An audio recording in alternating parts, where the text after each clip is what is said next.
dessa tragédia de terremotos consecutivos na Síria e na Turquia?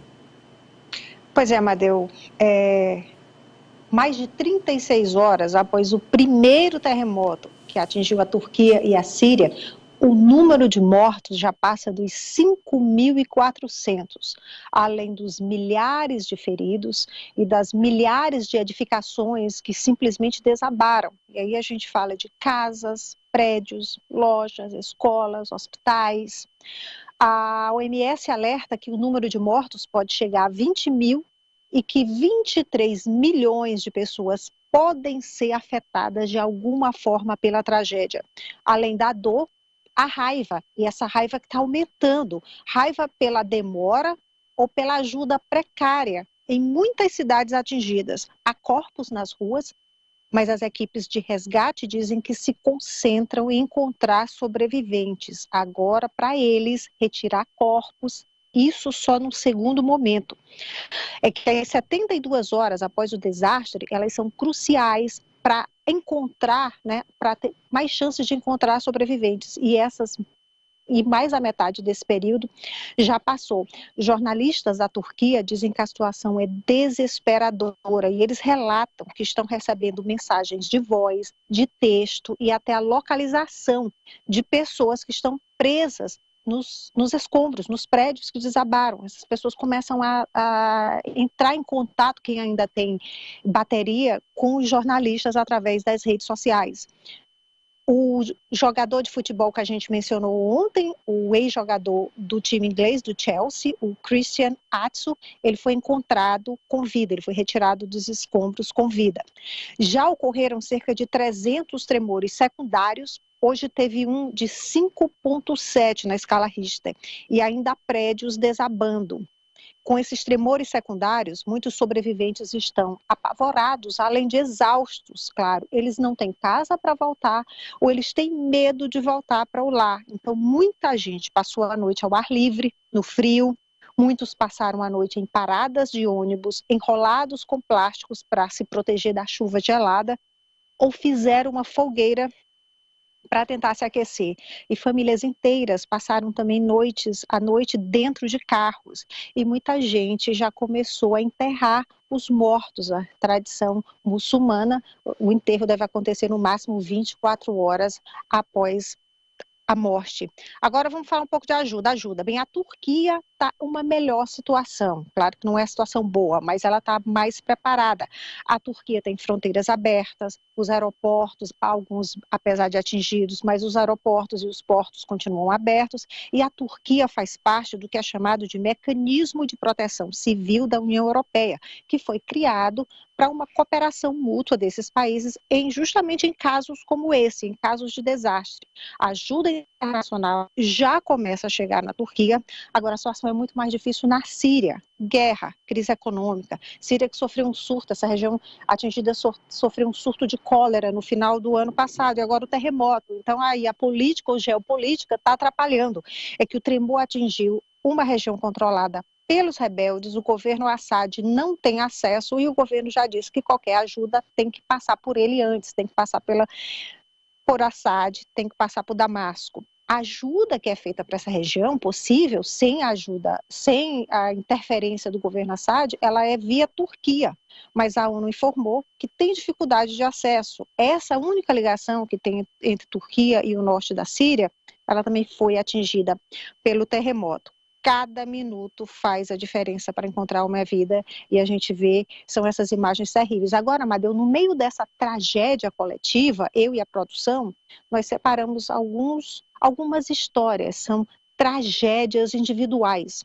E a gente começa com um pai, é um homem, também pai, essa aconteceu na Síria, ele perdeu 12 pessoas da família e a gente vê aí ele inconsolável, com um filho nos braços, o filho morto.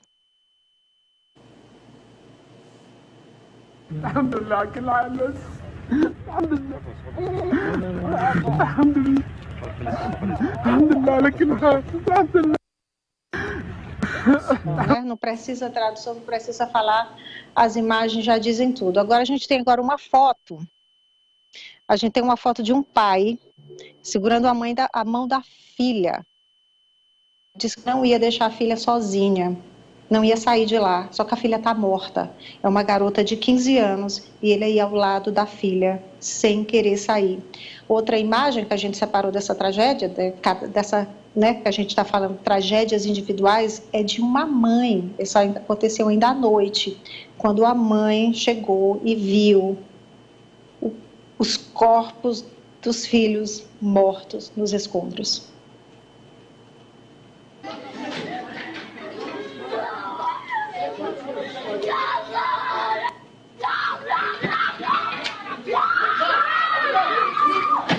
Meu Deus do céu. E tem também, Amadeu, as imagens de uma irmã, de uma menina. A gente não sabe a idade da garota, mas ela foi resgatada com vida. E olha aí, ela protegendo a irmã mais jovem, a irmãzinha dela, mais nova. As meninas ficaram 17 horas aí embaixo desse concreto. E quando as equipes chegaram, a garota falou o seguinte: moço, me ajuda, por favor, eu farei o que você quiser, eu posso ser sua serva. Olha o desespero. E por fim, tem mais uma recém-nascida que foi encontrada na Síria, ainda ligada à mãe, pelo cordão umbilical. A mulher havia acabado de dar à luz. A mãe morreu, o pai também. A gente vê aí a imagem do bebê, do recém-nascido que sobreviveu. E para terminar, uma garotinha que foi salva, ela foi salva, o pai estava ao lado, acalmando, pedindo para ela não ter medo, dizendo para ela que ia ficar tudo bem, minha filha, não tenha medo. A gente tem essas imagens e é com essa imagem aí de esperança, de vida, que a gente termina por aqui, Amadeu, nesse mar de dor, de sofrimento.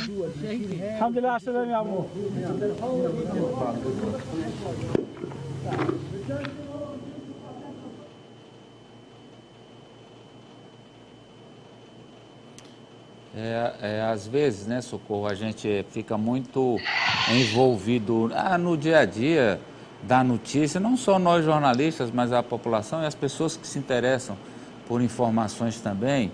Pode abrir o pleno, Nájila, e ver muito